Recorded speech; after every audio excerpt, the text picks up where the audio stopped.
Pagi tadi ada. Jadi dari kampus. Dari kampus. Ada. Kalau ada suruh ke sini. Oh gitu. Mahasiswa saya gitu. Oh, iya. Bismillah. Udah merah ya. Udah stop. Udah. Udah warna merah. Oke, udah jalan ya.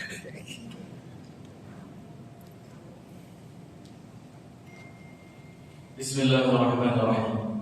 Assalamualaikum warahmatullahi wabarakatuh.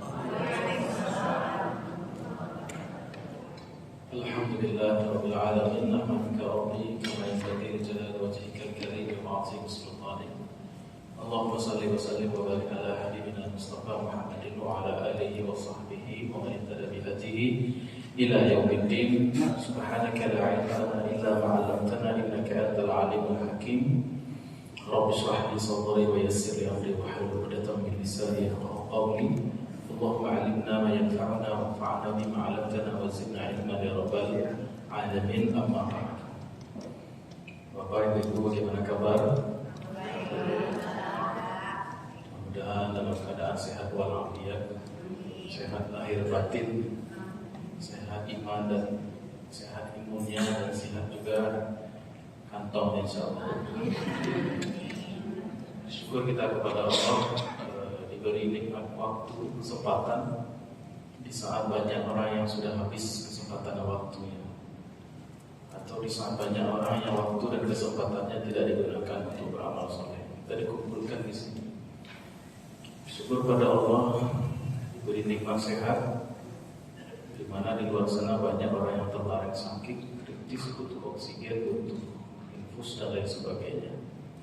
Sekali-kali ada apa main rumah sakit Bu, untuk baru rasa syukur nikmat kita di masa hari ini. Kan beberapa hari yang lalu saya lari ke IGD karena orang tua pingsan ketika sholat. Sampai sekarang masih di rumah, belum bisa hadir. Rupanya di samping orang tua saya pingsan, sampai sekarang tangan beliau yang masih sakit. Jadi mohon doanya Bu ya. Sekarang kondisi sudah 60-70% kira-kira. Jadi yang mau saya bahas itu, ketika masuk ruang IGD, ternyata di samping bapak persis ada anak muda. Dia berzikir tapi dengan khusyuk sekali. Ya Allah, ya Allah, ya Allah, sakit ya Allah. Jadi zikirnya itu menyayat hati. Kenapa? Karena dia mengadukan sakit yang dia derita. Jadi saya baru pulang dari masjid pada subuh, langsung antar orang tua. Rasanya di masjid tidak ada orang zikir sekhusyuk itu. Rasanya di masjid tidak saya dengar orang zikir sekhusyuk itu. Namun terkadang beberapa kondisi kehidupan kita membuat kita dipaksa untuk khusyuk jadinya. Jadi bukan untuk merendahkan orang yang itu, bukan. Tapi berusaha kita untuk khusyuk sebelum kita dipaksa untuk khusyuk itu. Jadi ketika kita senang, lapang, khusyuklah sebelum datang masa sakit, sehingga kita baru bisa khusyuk di saat-saat seperti itu. Baik, kita lanjutkan. Surat baru juga ya Pak ya, yaitu surat Al-Qadar. Sebagaimana biasa kita ambil berkah Quran ini, kita baca dulu Al-Fatihah dan kita baca surat Al-Qadar langsung secara bersama-sama. A'udzu billahi minasy syaithanir rajim. Bismillahirrahmanirrahim. Alhamdulillahi rabbil alamin. Ar-Rahmanir Rahim. Maliki yaumiddin. Iyyaka na'budu wa iyyaka nasta'in. Ihdinas siratal mustaqim. Siratal ladzina الذين أنعمت عليهم غير المغضوب عليهم ولا الضالين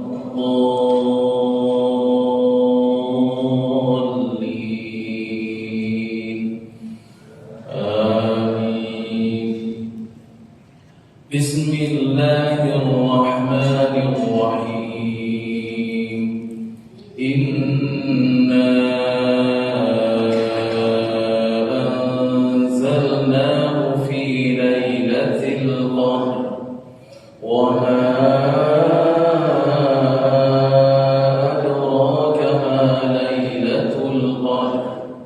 ليلة القدر خير من 1000 شهر. تنزل الملائكة والروح فيها بإذن ربهم من كل أمر. سلام هي حتى مطلع الفجر. Sadaqallahul Azim. Surat Al-Qadar ini ulama berbeda pendapat kapan turunnya. Ada yang mengatakan riwayat dari Jabir mengatakan turunnya sebelum hijrah. Namun ada yang mengatakan turunnya setelah hijrah, bahkan termasuk surat yang awal mula turun di kota Madinah. Al-Imam Ibnu Ashur dalam tafsirnya mengatakan surat Al-Qadar turun urutan 25, surat ke-25 yang turun secara urutan turun sebelum surat Abasa, setelah surat Asy-Syams. Turun di itu pendapat ulama, ada yang mengatakan turun sebelum hijrah dan ada yang mengatakan turun setelah hijrah alias di Madinah. Berkenaan tentang turun berkenaan setelah persis perintah puasa Ramadan. Jadi setelah turun perintah berpuasa di bulan Ramadan, yaitu pasca hijrah, maka diiringi dengan turunnya surat Al-Qadar yang erat kaitannya dengan ibadah Ramadan, yaitu malam Qadar, Lailatul Qadri atau Lailatul Qadar atau malam Qadar. Baik. Apa kaitan surat ini dengan surat sebelumnya, yaitu surat Al-Alaq? Apa munasabah atau relasi antara surat ini? Munasabah itu relasi atau keterkaitan hubungan antara surat Al-Qadar dengan surat Al-Alaq. Apa kira-kira apa itu? Kita tahu surat Al-Alaq 1-5-nya adalah ayat-ayat yang pertama kali turun kepada Rasulullah SAW. Wahyu yang pertama kali turun kepada baginda Nabi adalah surat Al-Alaq 1-5. Maka surat Al-Qadar menceritakan kapan turunnya itu dan bagaimana menakjubkannya peristiwa turunnya Al-Quran itu. Kalau surat Al-Alaq 1-5 bicara tentang wahyu yang pertama turun kepada Rasulullah SAW. Namun surat Al-Alaq berbicara tentang betapa hebat dan menakjubkannya, betapa meriahnya, betapa heboh dan dahsyatnya peristiwa turunnya Al-Quran tersebut. Malam yang penuh dengan keberkahan, malam yang penuh dengan qadar kemuliaan, malam yang penuh dengan bergabung bintang hadirnya para malaikat. Itu relasi yang sangat mudah untuk dipahami bagi orang yang mentadabburi munasabah atau keterkaitan antara surat dalam Al-Quran Al-Karim. Baik. Kemudian suratul Qadar termasuk surat yang pendek, hanya 5 ayat saja. Ini 5 buku. Oh ini 5. Hanya 5 ayat saja. Namun kandungan surat ini sangatlah luar biasa. karena bercerita tentang atau memberitahukan kita kedudukan Al-Quranul Karim ketika dia diturunkan. Situasi, gambaran situasi. Surat ini berisi tentang gambaran situasi bagaimana dahsyatnya, bagaimana agungnya peristiwa turunnya kalamullah atau Al-Quranul Karim dari sisi Allah, kemudian sampai kepada langit dunia, sampai kepada Nabi Muhammad SAW. Kita sambil baca tafsir aja langsung ya. Aku kelihatan pun enggak ya? Makasih. Nah, ini surat Al-Qadar. Baina yaday as-surah. Ini mukaddimahnya. Mengenal surat ini, sedikit mengenal surat ini. Suratul Qadri Makkiyatun. Surat Al-Qadar adalah jenisnya Makkiyah, sebelum hijrah. Ini pendapat yang diikuti oleh penulis. Kalau referensi yang bukan tidak saja banyak yang lain. Tapi menurut beliau inilah Makkiyah. Qad tahaddatsa an bud'i nuzulil Qur'anil Azim. Surat ini bercerita tentang awal dari turunnya Al-Quranul Karim. Bagaimana situasi awalnya turun wahyu kalamullah yang agung itu ke bumi. Wa an fadli lailatul qadri, dia juga bercerita tentang keagungan, kemuliaan malam qadar. Bukan malam Lailatul Qadar ya. Lailatul artinya malam. Lailah artinya malam. Lailatul Qadar artinya malam qadar. Kalau sebut malam Lailatul Qadar mubazir ya. Jadi malam qadar saja atau Lailatul Qadar saja. Cuma aku sendiri kadang ceplosan malam Lailatul Qadar dia sampai pelan-pelan. Kalau kita sudah belajar pelan-pelan merubah. Kemudian ala sairil ayami wa syuhur, keutamaan malam qadar di atas seluruh hari dan bulan-bulan. Kenapa? Lima fiha minal anwar wa tajalliyatil qudsiyah. Karena pada malam qadar itu beda dengan malam yang lain di sepanjang waktu, disebabkan karena di dalamnya banyak cahaya anwar. Wa tajalliyatil qudsiyah. Tajalliyat itu kalau penampakan aku sebut kesannya jelek ya, penampakan terjauh setan. Maunya jelek penampakan. Nah, tajalliyat itu ibaratnya begitu, cuma untuk hal yang positif. Banyak fenomena qudsiyah, fenomena ilahiyah, fenomena alam malakut. Ya, tentu frekuensinya tidak bisa dicapai oleh sembarang orang. Sebagaimana kita mendengarkan frekuensi suara ini, telinga kita hanya mampu untuk mendengarkan frekuensi tertentu.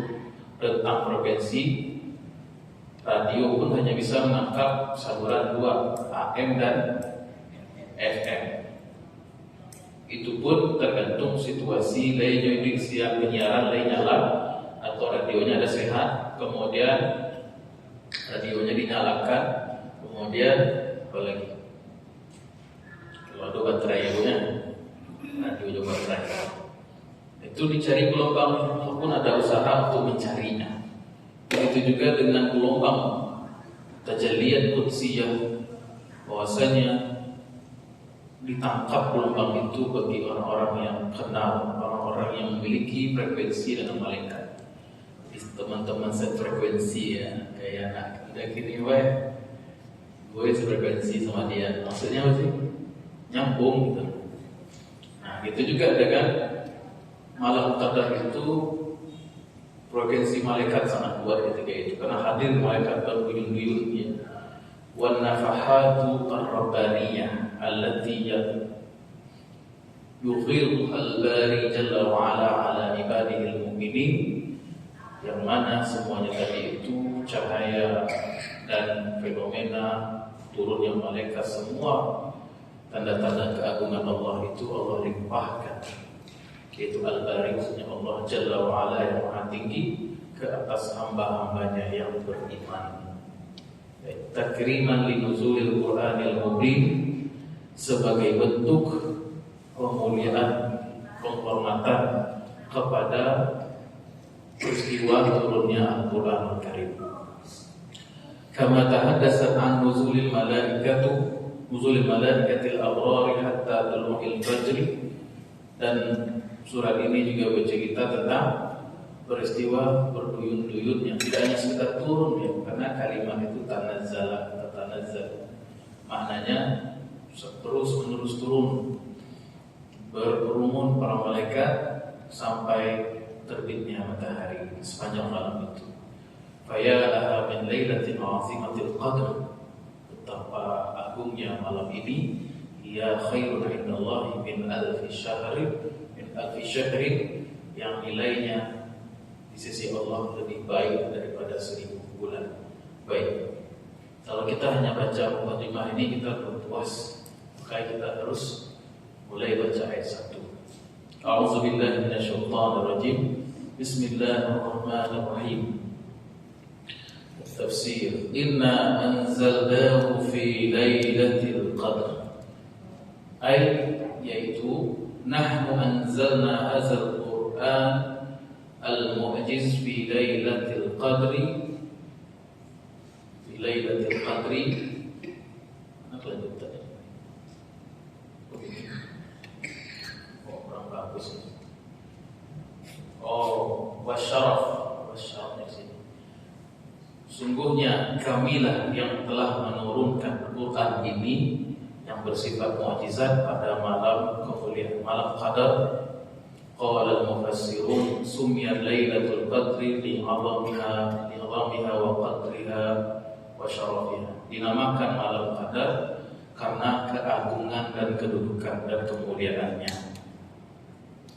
Wal muradu bi inzalil Quran inzaluhu min al-lawhil mahfuz ila samai dunya. Nah, kita tahan dulu sampai di sini. Kata Allah, inna anzalnahu fi lailatul qadr. Inna itu gabungan dari dua kata, yaitu inna huruf taukid penegasan sesungguhnya, dengan nahnu kalimat jamak menunjuk kepada mutakallim, orang yang ngomong. Jadi kita belajar itu ana, nahnu, huwa, hiya, antum, antuma, antunna, antuma, itu kan huma, hiya, dan seterusnya. Itu namanya dhamir atau kata ganti. Kata ganti untuk mutakallim, orang bicara itu dua. Yang pertama ana untuk sendiri, nahnu untuk jamak. Namun tidak terbatas itu makna nahnu.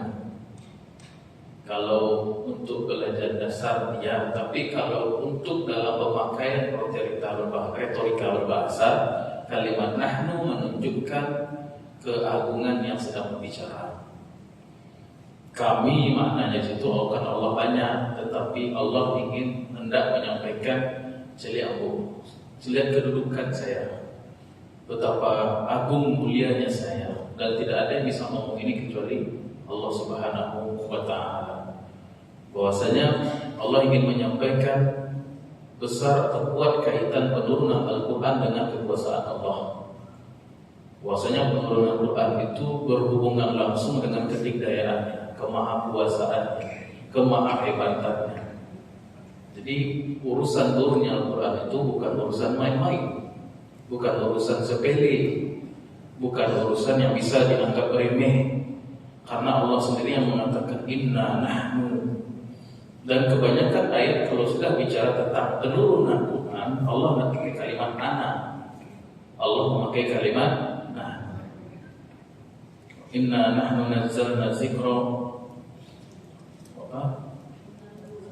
wa inna lahu lahafizun. Sesungguhnya kamilah yang telah menurunkan zikr, yaitu Al-Quran, dan kami juga yang menjaga. Jadi Quran ini sering Allah dikaitkan dengan pemakaian kalimat jamak, menunjukkan bahwasanya penurunan Al-Quran tersebut bukan hal yang biasa. Awak sih menganggap biasa mungkin, kita yang menganggap biasa, tapi tapi di sisi Allah luar biasa. Dan bagi orang yang mau mentadabburinya, sungguhnya ini urusan yang luar biasa. Atau makna yang kedua yang juga sering disinggung oleh para ulama, kalau Allah menggunakan kalimat jamak bermakna urusan itu melibatkan banyak pihak.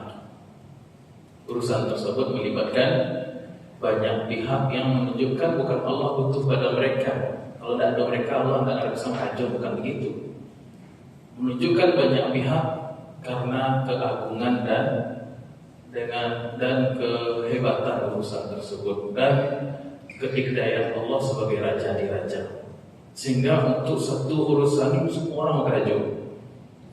Kalau kaitannya dengan Al-Quran, inna anzalnahu, kaitannya dengan Al-Quran, sungguhnya kami yang telah menurunkannya, yaitu Al-Quranul Karim. Maknanya yang kedua tadi selain menunjukkan keagungan Al-Quran dan urusan ini, makna yang kedua banyaknya pihak yang terlibat. Tentu pihak-pihak yang terlibat ini pihak-pihak yang dimuliakan oleh Allah, bukan setan, bukan iblis, tetapi pihak-pihak yang juga mulia di sisi Allah. Apa itu? Di antaranya yang berkaitan dengan penurunan Al-Quran, yaitu Lauhul Mahfuz, tempat di mana Al-Quran itu tersimpan. Apa itu Lauhul Mahfuz? Lauh secara bahasa artinya papan yang biasa digunakan untuk menulis. Lauhul Mahfuz tidak bisa kita pikirkan bentuk papan model biru. Begini dah. Jangan bayangkan urusan ghaibiyah itu sama dengan urusan dunia kita. Kalau disebut Lauhul Mahfuz, maknanya itu di mana Al-Quran ditulis di sisi Allah. Tapi bentuknya jangan dibayangkan seperti perkiraan kita. Itu yang pertama, pihak yang pertama. Pihak yang kedua, malaikat Jibril. Dan tidak ada sesuatu benda yang ditulis yang lebih agung daripada Lauhul Mahfuz. La yamassuhu illal mutahharun. Bahkan kata Allah, tidak ada yang berani menyentuhnya. Lauhul Mahfuz itu yang di situ ada Al-Quranul Karim, illal mutahharun. Mutahhar isim maf'ul dari kata tahhar. Mutahhar atas sesuatu yang disucikan. Siapa maksudnya? Para malaikat khusus yang menjaga Lauhul Mahfuz. Jadi kalau benda itu berharga, lihat siapa yang menjaganya. Kalau benda itu mahal, apa yang menjaga benda itu? Kalau kita cuma punya emas segram di rumah, berlebihan rasanya kalau pakai berangkas. Ya Pak, emas segram kilo berangkas harus 1 juta. Itu mahal berangkas belum nih. Jadi kalau ingin melihat sesuatu yang berharga, lihat siapa yang menjaganya dan apa yang menjaganya. Kata Allah, la yamassu. Tidak ada yang bahkan sekedar menyentuhnya, masa yang sesuatu yang menyentuh, illa mutahharun, kecuali malaikat yang disucikan. Ini yang bertugas menjaga Lauhul Mahfuz. Saya baru tahu atau berinteraksi langsung dengan berangkas itu semenjak abang menjual emas. Dia bahkan saya tinggal di Payakumbuh. Dari dulu berbisnis sejak mulai kuliah sampai sekarang udah macam-macam bisnis saya buka. Dari peternakan, kambing, paling besar di Sumbar begitu. Kemudian sampai jual herbal, macam-macam lah. Sampai akhirnya beliau jual emas, dagang emas, punya toko di Payakumbuh, di pasar. Jadi kalau bapak ibu-ibu dia beli ame keleracat di Sumbar, soalnya ame Payakumbuh. Dibandingkan emas ada, ibu yang ganggut tahu. Emas paling bagus tuh emas Payakumbuh. Bakilo promosi lo jadinya. Bakilo. Ya, nama abangnya Abdul Rahman Ray. Beliau ajib tuh. Beliau dalam saya tahu persis karena abang kandung. Beliau itu dari dahulu punya prinsip jujur dan bersih dalam mencari nafkah, dan hati-hati berikan makan kepada anak. Dari dulu tuh ada tetangga yang mau kasih makanan karena dia kerja di lembaga ribawi, diambil diterima dengan baik tapi nggak dikasih ke anak. Begitu beliau jaga kualitas dan terjaminan halal makanan, itu tugas kita. Dan apa hasilnya Bapak Ibu? Anak beliau yang pertama itu belajar Quran dari umur 4 tahun, selesai hafalannya 30 juz umur 8 tahun. Kemudian anak kedua juga begitu. Ya, jadi beban bagi saya sebenarnya. Saya adiknya Ustadz, dia udah Ustadz, dia orang biasa. Anak saya belum lagi 30 juz. Tapi anak beliau sudah Masya Allah. Itu hikmahnya. Kenapa dia bisa mendidik anak demikian? Karena menjaga harta yang halal. Ya. Nah, pedagang itu memang survive-nya di kejujuran. Ya. Tajir as-saduqul amin ma'anabi wassidiki wa syuhada'i wa sholihin. Dan Nabi pedagang yang sukses, yang jujur itu bersama para Nabi, syuhada dan saleh pada hari kiamat. Sampai mau tadi berangkat gitu tadi. Ya karena apa menjual emas dan perlu banyak berangkas ya. Akhirnya saya tahu, oh ternyata berangkas itu mahal juga dan beratnya minta ampun. Namanya juga berangkas, kalau mau ringan tisu juga. Berat membawanya tuh ada teknik khususnya gitu. Ada tempatnya khusus. Kenapa berangkas itu mahal? Karena yang disimpan lebih mahal. Nah begitulah maksudnya. Jadi kalimat inna anzalna menunjukkan keagungan Allah dan keagungan urusan ini, urusan yang luar biasa. Yang ketiga menunjukkan banyak pihak yang terlibat. Apa saja pihak yang terlibat dengan Quran ini? Yang pertama Lauhil Mahfuz, yang situ dicatat, disimpan dengan rapi kalau Allah Quranul Karim. Kemudian tidak ada yang menyentuhnya, sekedar menyentuhnya kecuali al-mutahharun, malaikat-malaikat pilihan yang benar-benar dipurifikasi oleh Allah. Mutahhar yang purified, yang disucikan sesuci-sucinya. Kalau malaikat itu disucikan sesuci-sucinya, berarti barang itu betul-betul bersih, suci, pure, benar-benar mulia. Sehingga yang menjaganya pun harus sefrekuensi atau yang layak untuk menjaga benda tersebut. Dan itu masih di Lauhul Mahfuz tuh. Kemudian kata Allah, benda yang mulia ini itu kalau Allah Quran ini dari Lauhul Mahfuz, inna anzalnahu fi lailatul qadar. Kami menurunkannya dari Lauhul Mahfuz. Lauhul Mahfuz itu di mana? Di dalam arsy atau di sisi arsy-nya Allah Subhanahu wa taala. Arsy itu bahasa Arab, maknanya secara bahasa itu apa istilahnya, singgasana, podium, tempat yang menunjukkan keagungan seorang pemimpin. Itu makna bahasa ya, tapi kembali lagi tidak bisa bawa kiaskan, analogikan benda-benda ghaibiyah yang dikhabarkan Quran dan hadis itu dengan kacamata dunia hadis. Dan bayangkan podium arsy itu seperti podium GBK, tidak ada apa-apanya, tidak ada apa-apa. Ya. Termasuk bahasa seminar bahasa Indonesia. Khawatir dia nonton Ustaz seminar dari saya pun ngerti. Kemudian arsy itu di mana? Arsy itu setelah langit yang ketujuh. Langit ini ada 7 lapisan. Dalilnya jelas, hadisnya sahih banyak. Salah satu peristiwa Isra Mi'raj itu Nabi naik langit 1, langit 2, langit 3 sampai langit 7 sampai ke Sidratul Muntaha. Jadi arsy itu di atas segala-galanya. Artinya posisi yang hampir mustahil rasanya makhluk bisa sampai. Makhluk itu hanya bisa sampai di Sidratul Muntaha. Yang sampai di arsy itu setahu saya cuma 2 nabi yang ada di riwayat yang bisa berada dalam riwayat berada di arsy atau menyentuh, tidak sampai ke di arsy, menyentuh daripada tiang-tiangnya, yaitu Nabiullah Musa dan Nabi Muhammad SAW. Artinya nih Quran posisi awalnya begitu loh, sangat tinggi, sangat mulia, dijaga oleh malaikat yang juga terpilih dan sembarangan. La yamassuhu illal mutahharun. Ya, ayat ini menjadi dalil bagi mayoritas ulama kecuali Zahiriyah yang mewajibkan memegang atau mensyariatkan kita harus dalam keadaan suci untuk memegang Quran Karim. Ini pendapat mayoritas ulama Malikiyah, Hanafiyah, Syafi'iyah. Karena Quran itu suci.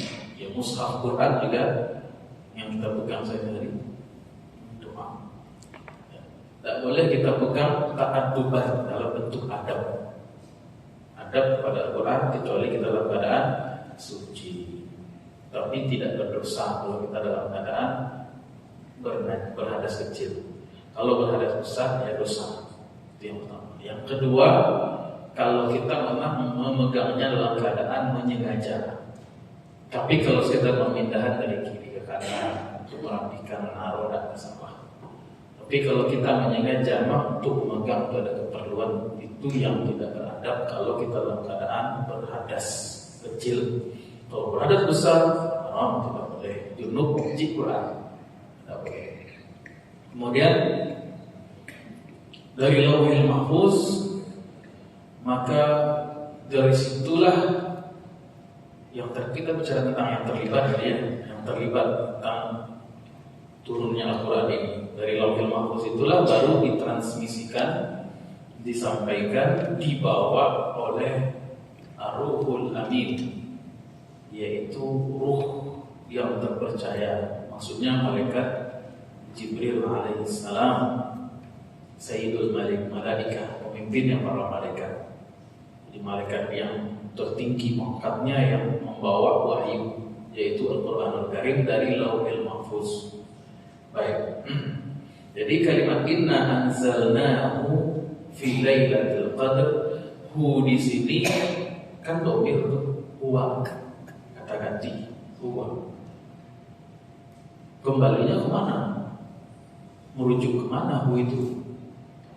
Kalau kita baca terjemah, pasti sesungguhnya kami menurunkannya dalam tanda kurung Al-Quran. Kok dalam kurung Al-Quran? Kenapa dalam kurung? Merujuk kepada kembalinya domir, referensinya kemana itu domir itu? Mau dikembalikan kemana? Kalau bentuk idealnya, domir itu atau kata ganti baru bisa dipakai setelah menyebutkan orangnya. Al-Quran itu kalam Allah misalnya. Kemudian baru koma, sungguhnya kamilah yang menurunkannya. Nya ini kembali ke refer to Al-Quran tadi itu di awal. Cuma persoalannya ini tidak ada sebut Quran di depan, itu ya langsung saja inna anzalnahu fi lailatul qadr. Tidak ada kalam yang duluan. Nah, ini retorika bahasa Arab. Ini retorika bahasa Arab, tidak ada di bahasa kita kayak bahasa Indonesia tidak ada. Tiba-tiba seseorang bisa memakai domir meskipun tidak ada kalam yang mendahuluinya, itu sah dalam bahasa Arab. Karena sesuatu itu maklum, dengan syarat sesuatu itu maklum. Maklum itu diketahui, bukan dimaklumi, bukan begitu ya. Harap dimaklumi, bukan begitu. Maklum dalam bahasa Arab maknanya sesuatu yang diketahui, bukan harap maklum. Kan kalau bahasa Indonesia apa arti maklum Pak?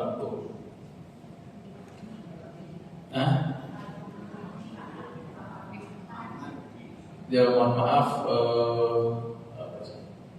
anak aku tadi berisik di masjid harap maklum. Itu maksudnya tolong dimaafkan ya. Itu maknanya kalau bahasa Indonesia. Kalau tapi maklum dalam bahasa Arab sesuatu yang ma'ruf, yang diketahui. Jadi inna anzalnahu dhamir atau kata ganti kepada sesuatu yang maklum. Jadi Quran itu sesuatu yang maklum, sesuatu yang diketahui, pembicaraannya itu jelas. Bukan sesuatu yang gharib. Lawan dari maklum itu gharib itu asing. Ya. Jadi makanya sebagai ulama mengatakan, ulama ulumul Quran, kalau ada dhamir huwa dalam Al-Quranul Karim, tidak ada kalam sebelumnya yang mendahului, maknanya huwa biasanya. Kalau tidak Allah, kalau tidak Al-Quran, qul huwa Allah. Padahal sebelumnya tidak ada itu bicara tentang Allah, tapi tiba-tiba qul huwa. Jadi kalau ada kalimat huwa atau hu dalam Quran dan tidak ada kalam sebelumnya, merujuknya kepada Quran, kepada Allah itu sendiri. Nah, kalau tidak mungkin Allah, ini merujuknya kepada Al-Quranul Karim. Nah, ini retorika bahasa Arab ya. Inna anzalnahu, sesungguhnya kami telah menurunkan Al-Quran itu fi lailatul qadr, pada malam qadar. Nah, di sini ulama menjelaskan inzalul Quran atau turunnya Al-Quran sebagai rahmat dari Allah kepada hamba-hambanya.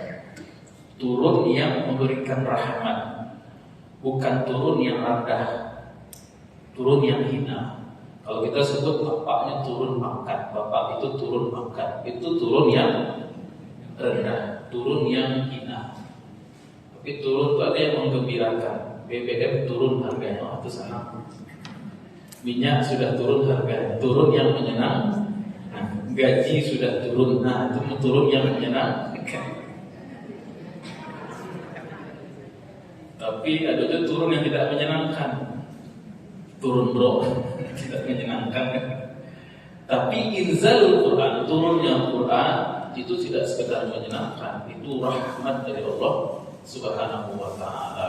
Dari sisi Allah, dari langit, dibawa oleh malaikat khusus yang tadinya di alam sana dijaga luar biasa, turun sampai ke kita sebagai hudan, sebagai petunjuk, sebagai anwar, sebagai nur, cahaya, sebagai syifa, sebagai penyembuh, sebagai rahmat, sebagai ibadah, sebagai nutrisi spiritual. Banyak fungsi Quran dia. Jadi turun yang menyenangkan, tidak sekedar menyenangkan. Quran juga mengangkat orang yang ingin naik ya. Quran turun untuk mengangkat orang yang ingin naik. Quran turun sebagai nutrisi spiritual. Ruh ini makanannya dari langit. Ruh kita ini berasal dari alam ruh. Alam ruh itu di langit, maka makanannya juga yang berasal dari langit. Kalau badan luar, jasad luar berasal dari sulalatin min tin, dari saripati tanah karbon penyusun materi jasad. Maka makanannya juga karbon, karbohidrat, sayur-mayur, buah-buahan, susu, belek rendang, si bukui, ampera. Nah, itu makanan jasad ya. Dan Quran turun sebagai nutrisi spiritual untuk hati dan jiwa kita. Baik, turun sebagai rahmat. Inna anzalnahu fi lailatul qadar. Fi menunjukkan dimensi waktu ya, pada malam qadar. Di sini Abdullah bin Abbas menjelaskan apa makna fi lailatul qadar, yaitu turunnya Al-Quran dari Lauhil Mahfuz yang dijaga oleh malaikat mutahharun, ditransmisi oleh malaikat Jibril. Turun Quran dari Lauhil Mahfuz ke Baitul Izzah. Baitul Izzah itu adalah Ka'bah yang berada di langit dunia. Nyambung dan semua di Ka'bah itu. Ka'bah bumi itu tempatnya di Makkah Al-Mukarramah. Kalau ditarik lurus terus ke atas, ketemu dengan Ka'bahnya langit satu, namanya Baitul Izzah. Baitul Izzah itu yang tawaf, ada orang haji umroh, yang tawaf itu malaikat. Jumlahnya setiap hari tambah 70.000 malaikat setiap hari. Setiap hari itu lebaran hari yang berlalu banyak, bertambah terus. Jadi jumlahnya Wallahu a'lam, dapat kurang kuota.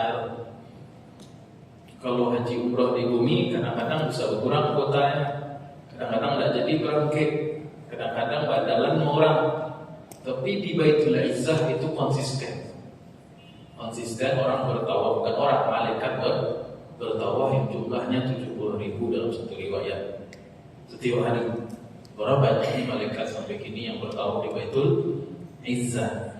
Jadi fi Lailatul Qadri maknanya Al-Quran diturunkan dari Lauhil Mahfuz kepada Baitul Izzah. Izzah itu kemuliaan. Bait maknanya rumah, Baitul Izzah rumah kemuliaan. Tapi itu nama tampil, sama kayak Baitullah Makkah, Masjidil Haram itu. Dari Baitul Izzah diturunkan Al-Quran itu jumlatan wahidah. Jumlatan wahidah maksudnya satu lot utuh gitu. Jadi Al-Quran diturunkan pada malam Qadar utuh 30 juz, satu yang sampai balik surat 6.236 ayat itu pada malam Qadar utuh sampai ke Baitul Izzah di langit dunia. Kemudian pada malam Qadar juga diturunkan dan Al-Quran itu dari Baitul Izzah di langit dunia kepada Rasulullah Sallallahu Alaihi Wasallam pada malam Qadar. Sebagai sahabat mengatakan yaitu tanggal 27 Ramadan. Maksudnya turun bukan sekaligus, tetapi turun secara bertahap selama 22 tahun, kurang lebih 23 tahun kurang sedikit. Jadi inna anzalnahu fi lailatul qadr, ada dua bentuk penurunan. Quran itu diturunkan secara utuh 30 juz dari Lauhil Mahfuz ke Baitul Izzah di langit dunia pada malam Qadar. Kemudian pada malam Qadar juga pertama kali Quran diturunkan kepada dari Baitul Izzah melalui malaikat Jibril juga kepada Rasulullah Sallallahu Alaihi Wasallam. Pertama kali pada malam Qadar itu diturunkan sepanjang 22 tahun, artinya bertahap-tahap. Li nutsabbita bihi fuadak, agar kami, kata Allah, dengan turunnya Al-Quran secara bertahap kepada engkau dari Baitul Izzah langit dunia kepada diri Rasulullah itu, agar menguatkan batin Rasulullah SAW. Di Quran ini agung, tidak diturunkan kepada Rasulullah secara utuh 30 juz. Tetapi ketika dari langit dunia Baitul Izzah kepada Rasulullah secara bertahap. Kapan pertama kali turun itu? Fi Lailatul Qadar. Baik.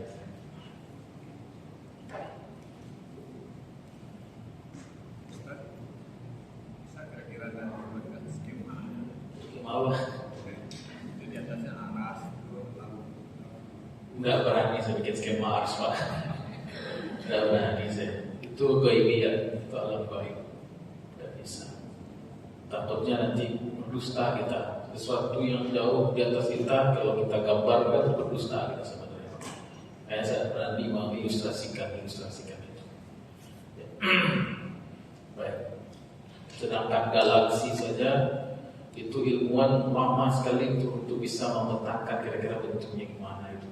Susah itu bikin. Foto galaksi yang kita lihat itu bukan foto ada kamera di foto galaksi, bukan begitu.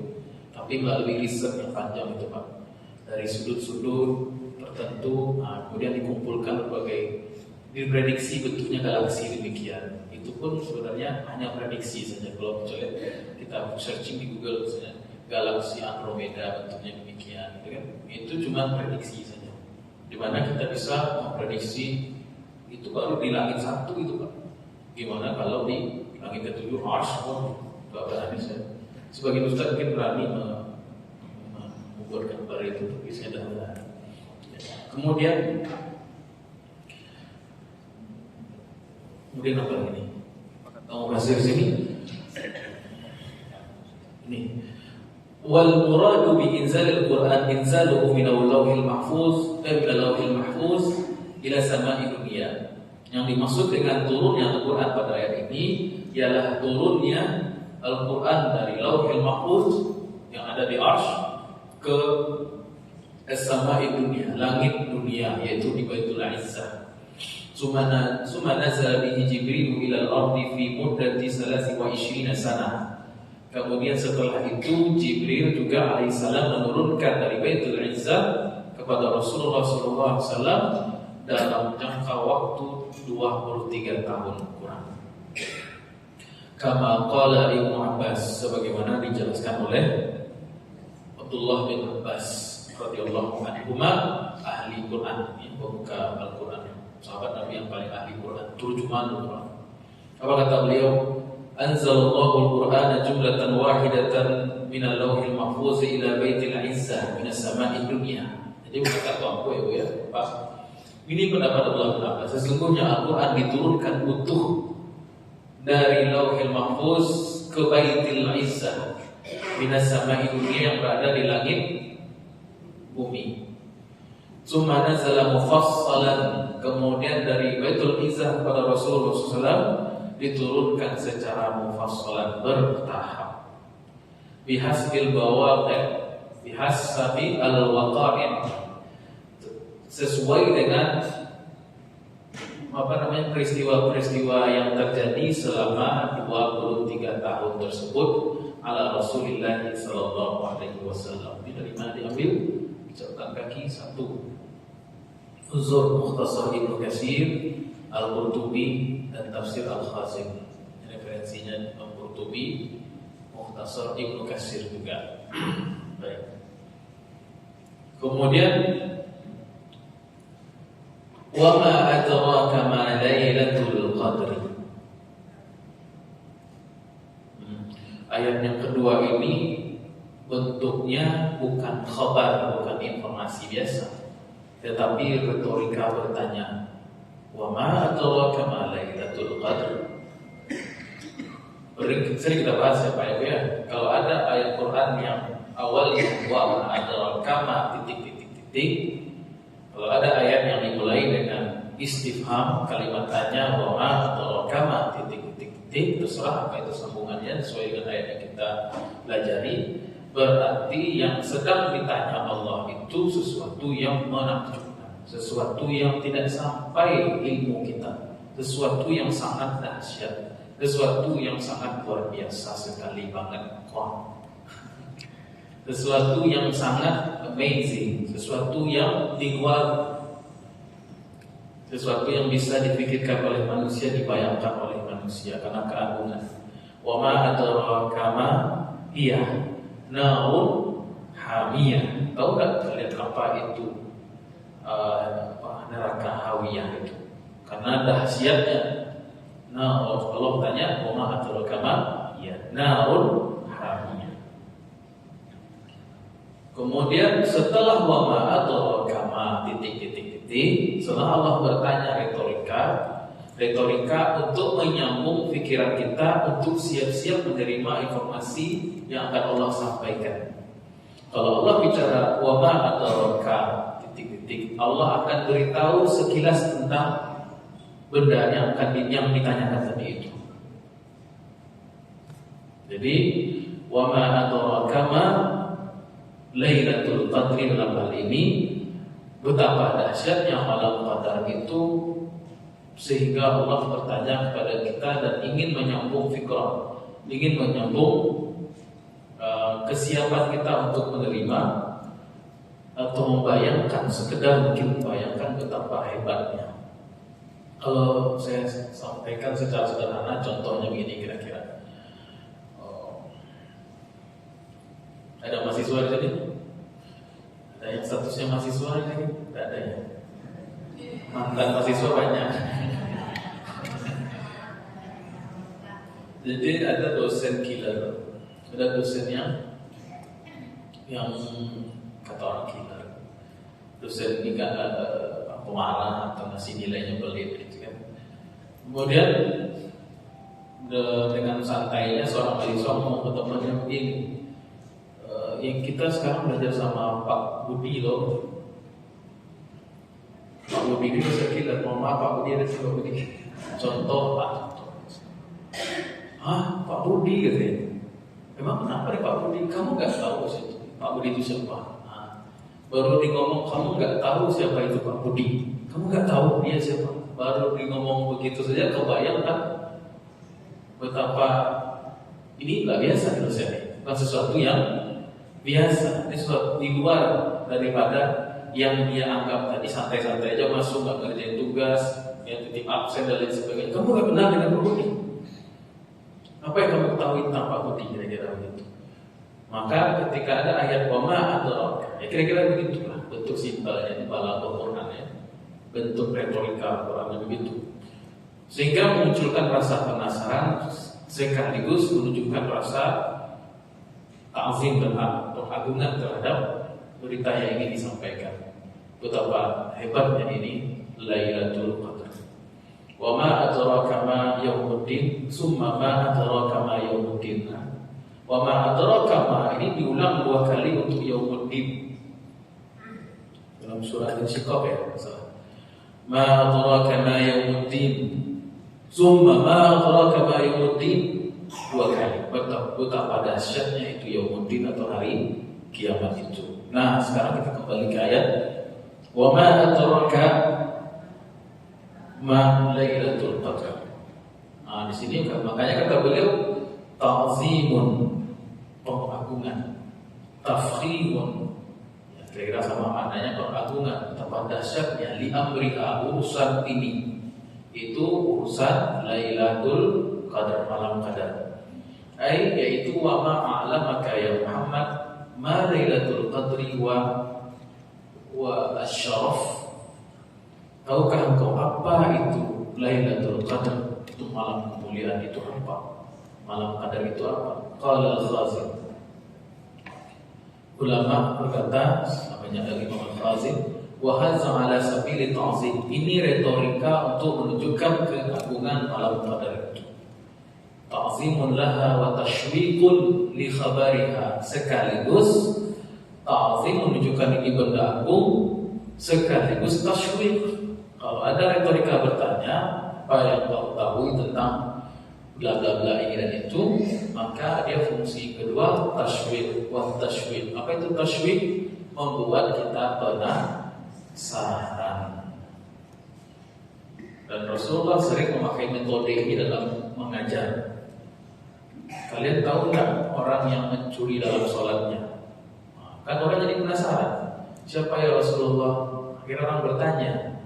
Lalu dijelaskan. Jadi ini metode pengajaran dengan cara membuat penasaran murid. Jadi Al-Quran Al-Karim mengangkat wa ma adraka ma Lailatul Qadr li ta'zim wa li tashwiq, untuk menunjukkan urusan ini urusan yang luar biasa, kemudian membuat kita yang mendengarnya penasaran. Makanya berhenti di ayat itu, waqaf, jangan dihantam saja.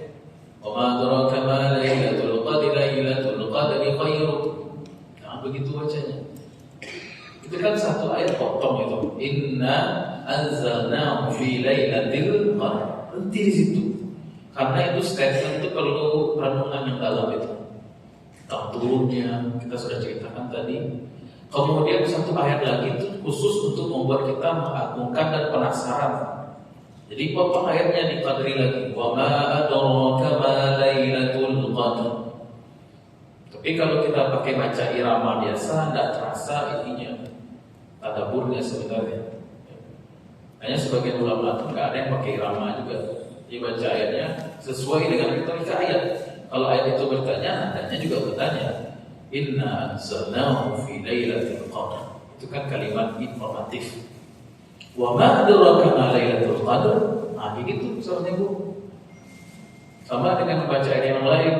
Kalau kita baca irama biasa kan tidak tahu ini jumlahnya jumlah khobariyah informatif atau jumlah istifhamiyah kalimat tanya, kita nggak paham. Jadi kalau kita pakai irama atau mengerti sedikit bahasa Arab, misalnya kalimat ara'aital ladzi yukadzibu biddin, itu kalimat tanya gitu. Jadi kalau kita pakai irama biasa kan tidak tahu itu kalimat tanya apa enggak. Ara'aital ladzi yukadzibu biddin. Nah, kayak biasa aja Bu ya. Padahal itu kalimat tanya loh, yang membuat kita penasaran dan walhasil kita jadi berhati-hati tentang jawaban yang datang setelahnya. Ara'aital ladzi yukadzibu biddin, fadzalika alladzi yad'u al-yatim wa la yahuddu 'ala ta'amil miskin, wa wailul lil musallin alladzina hum an salatihim sahun, alladzina hum yura'una wa yamna'una al-ma'un. Itu semua tafsir daripada takdzibu biddin tadi di awal. Coba kalau dibaca dengan irama yang benar, artinya kalimat tanya, itu akan membuat kita lebih paham dan lebih bersungguh-sungguh nanti mengamalkannya. Nah, ini yang saya ajarkan ke mahasiswa-mahasiswa di Staipik, di mahasiswa itu. Jadi baca Qurannya jangan dulu ke irama. Irama maksudnya lagu-lagu kita baca itu loh ya. Tapi baca Quran itu yang lebih utama ialah sesuai dengan jenis kalimatnya.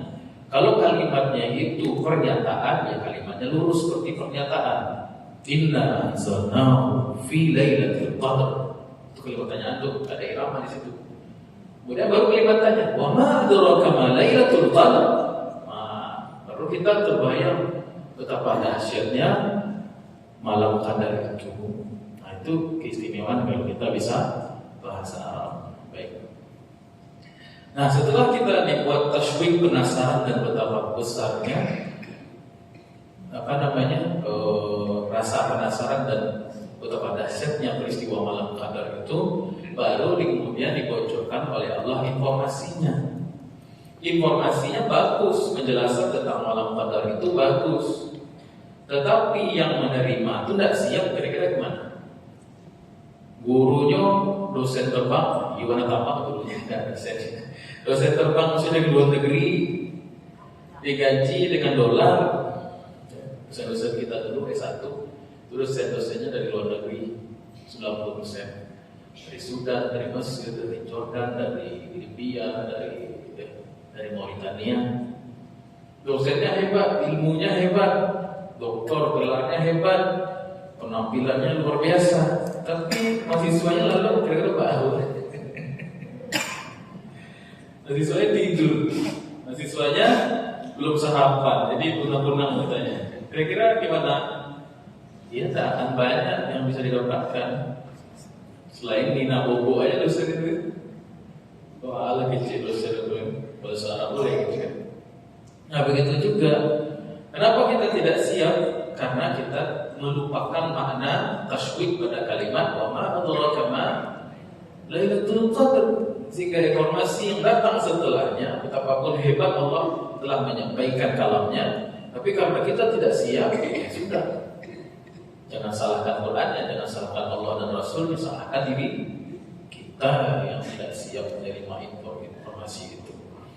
Kemudian ayat kedua ini, yaitu ayat kalimat tanya, wa ma adraka ma lailatul qadr, melazimkan kita untuk mengetahui definisi Lailatul Qadar. Apa definisi Lailatul Qadar? Yang sudah terulang dalam dua ayat, masing-masing ayat yang dua tadi itu disebutkan malam Qadar. Beda Bu, Pak. Lailatul Qadar disebutkan di ayat 1 kan? Inna anzalnahu fi Lailatul Qadar. Terulang lagi istilah Lailatul Qadri ini pada ayat yang kedua. Wa ma adraka ma Lailatul Qadar. Kalau secara definisi bahasa, pengertian bahasa, lailah malam, qadar tergantung, ada 3 definisi qadar itu. Orang Arab menyebut qadrun, terkadang bermakna kemuliaan. Rajulun zul qadri, kata orang Arab. Kalau laki-laki dikatakan rajulun sahibul qadri, maknanya seorang yang memiliki pangkat, kedudukan, status. Itu qadrun maknanya. Orang yang mampu disebut qadir. Kemudian orang yang luar biasa kemampuannya disebut dengan qadir. Matnya pindah ke ya, ini matnya di qaf. Tambah alif lam, nama Allah jadi Al-Qadir. Atau Al-Qadir. Allahu ala kulli syai'in qadir. Allah itu maha mampu terhadap apa semuanya. Ala kulli syai'. Baik. Kemudian secara bahasa Arab itu tak biasa saja. Lailatul Qadri maknanya malam yang memiliki qadar. Itu istilah bahasa, tapi yang Allah inginkan di sini istilah secara syariat. Maka ditanya kama Lailatul Qadar. Nah, disinilah berangkat kita bertanya apa itu malam qadar. Kalau kita bongkar-bongkar buku tafsir, minimal ada 3 pengertian malam qadar. Yang pertama minum dulu.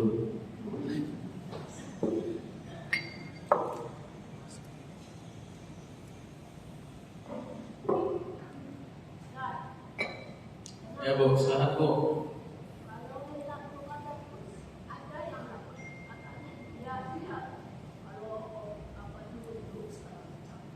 Lurus Bu. Katanya apa?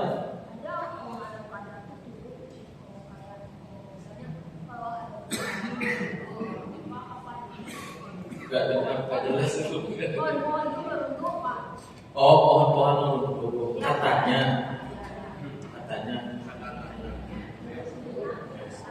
Kalau katanya, kalau kata si bulan mungkin bisa kita verifikasi. Ya nanti kalau sampai bahasan ciri-ciri malam ada. Sahabat ya. Jadi kita membahas apa itu Lailatul Qadar, apa itu malam qadar.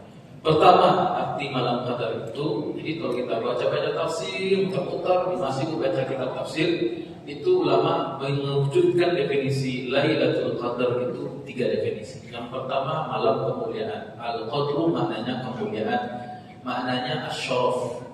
Al-Qadru maknanya asyaraf, kemuliaan.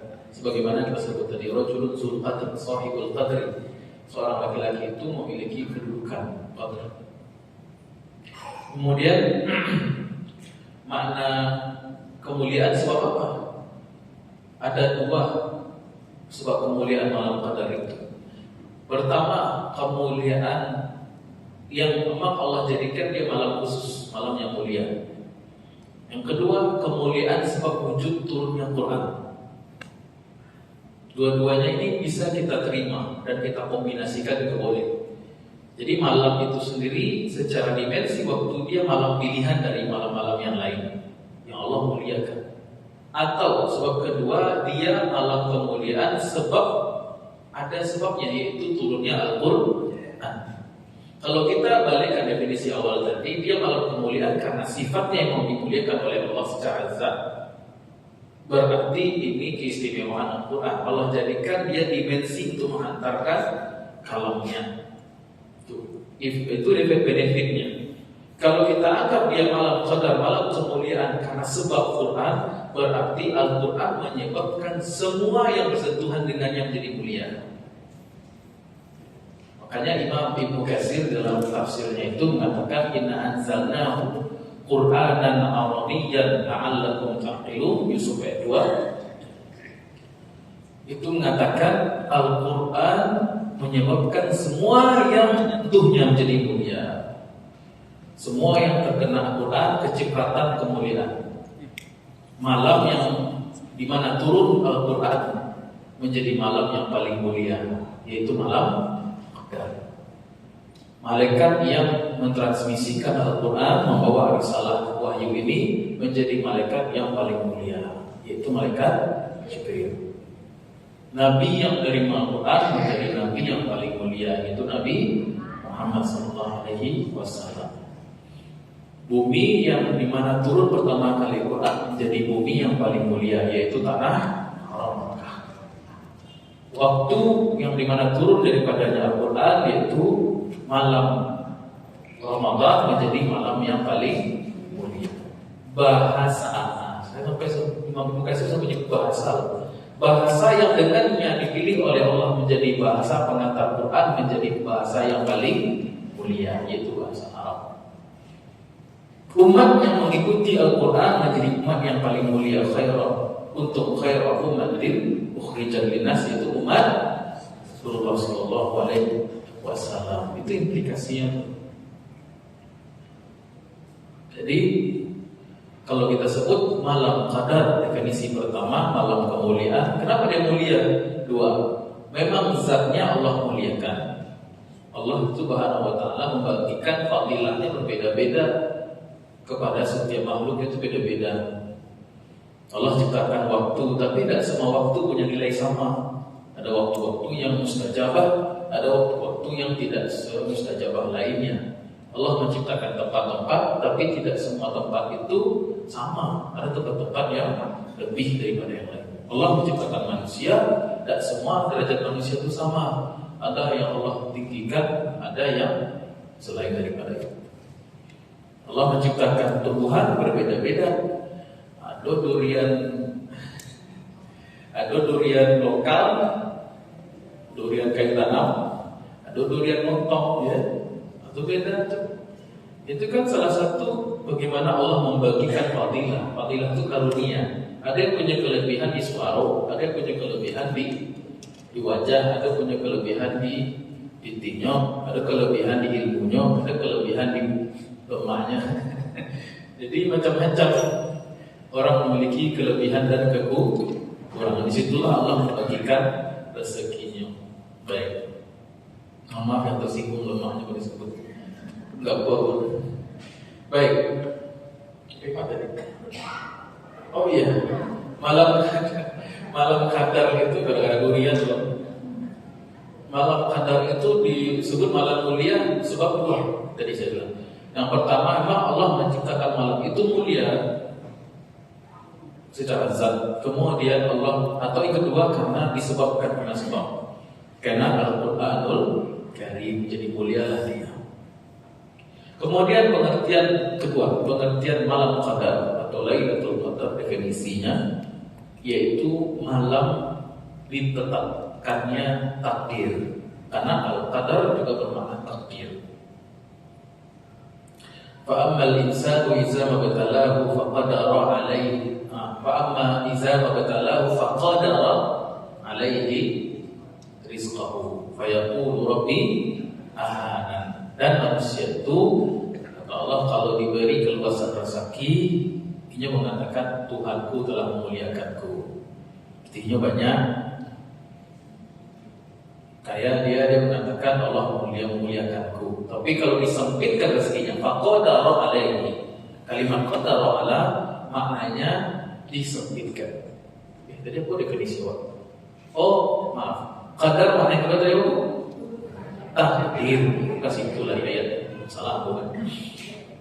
Jadi qadar maknanya takdir. Ini sesuai dengan penjelasan di surat Ad-Dukhan. Surah Ad-Dukhan ayat 23 misalnya. Inna anzalnahu fi lailatin mubarakah. Sesungguhnya kami menurunkan Quran itu pada malam yang berkah, maksudnya Lailatul Qadar. Fiha yufraqu kullu amrin hakim. Pada malam itu diuraikan, dijabarkan, ditetapkan, diputuskan seluruh urusan takdir selama setahun itu diputuskan pada malam qadar. Maknanya malam qadar, malam takdir. Jadi malam itu diputuskan rezeki orang, rezeki makhluk, ajal makhluk, ya. Kemudian sengsara, bahagia dan lain sebagainya, seluruh urusan makhluk ditetapkan pada malam itu. Kalau nasib awak satu malam itu sedang ditetapkan oleh Allah dan sedang dibahas oleh para malaikat, bagaimana posisi kita kira-kira Pak Ibu? Dan hidup gue kan, bagaimana nasib awak? Ke depan, gimana ke depan nih? Apakah tahun ini menjadi tahun penutup rezeki selama saya hidup? Itu jadi mikir. Kalau malam qadar itu malam mana segala yang berhubungan dengan kita, jangankan malam qadar, menunggu hasil keputusan tes CPNS lah hidup ya. Hebat. Atau anak yang ikut CPNS itu kan legal lulus gitu kan? Karena berkaitan dengan kehidupan dia. Ya kan? Kalau dia lulus berarti selamat jadi PNS itu kan. Ada gajinya setiap bulan walaupun tak masuk kerja itu juga gaji kan. Beda sama swasta. Jadi berkait baru CPNS sudah hidup kita. sebagian orang bimbang dengan hasil keputusan jaksa dan penuntut umum sedang menuntut berdiskusi hakim semuanya untuk menentukan nasib satu orang ini terdakwa, maka pasti dia tidak ikut. Itu baru CPNS, baru sesuatu urusan yang berkaitan dengan kehidupan kita dunia sementara. Pada malam qadar kehidupan kita dunia wal akhirat sedang diolah atau sedang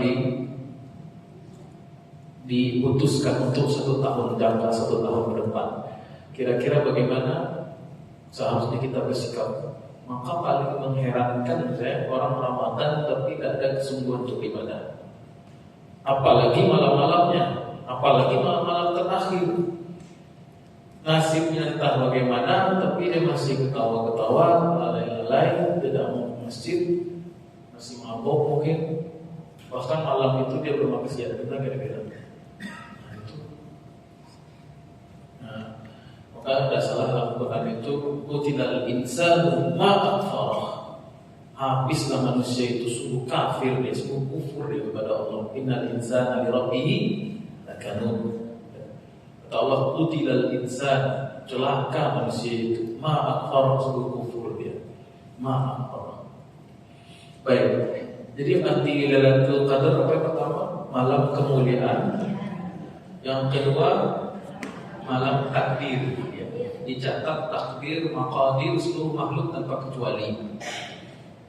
Definisi yang ketiga, malam qadar itu artinya malam yang sempit. Ini menurut ahli bahasa, ahli istiqaq. Karena kalimat qadura panik. Nah, ini lebih praktis. Kok pegal tangan ngajinya gitu. Karena qadar secara bahasa juga bermakna sempit. Itu ayat yang tadi kita baca, wa fa iza mabtalahu faqadara alaihi rizqah. Adapun manusia kalau diberi kesempitan sedikit rezekinya, fayaqulu ahana. Fa iza mabtalahu faqadara alaihi rizqah fayaqulu rabbi ahana. Tuhanku telah menghinakanku. Wa zannuna izzahaba mu'aziban fa dhanna an lam naqdir alaihi. Dan Nabi Yunus ketika dia pergi meninggalkan kaumnya dalam keadaan marah, dan dia menyangka lan naqdir alaihi, maknanya kami tidak akan menyempitkannya. Apakah dia menyangka kami tidak mampu menyempitkan hidupnya? Ya, orang namanya pergi meninggalkan kan bermakna dia meninggalkan sesuatu yang sempit ke menuju sesuatu yang lapang, itu ya. Nabi Yunus ketika meninggalkan kaumnya, ternyata Nabi Yunus malah ditambah sempitkan oleh Allah, dimasukkan ke dalam laut. Maka makna qadar yang ketiga sempit. Nah, pertanyaannya, kenapa malam qadar disebut malam yang sempit? Karena saking banyaknya malaikat yang turun, sehingga tidak ada satu petak tanah, satu petak langit pun kecuali ada malaikat di situ berduyun-duyun, saling bertumpuk-tumpuk malaikat. Maka sebagian menyebutkan karena saking banyaknya malaikat itu sehingga cahaya matahari di pagi harinya tidak terlalu terik. Cahaya matahari jadi sejuk pada malam, pada paginya itu, pada pagi malam Lailatul Qadar. Baik.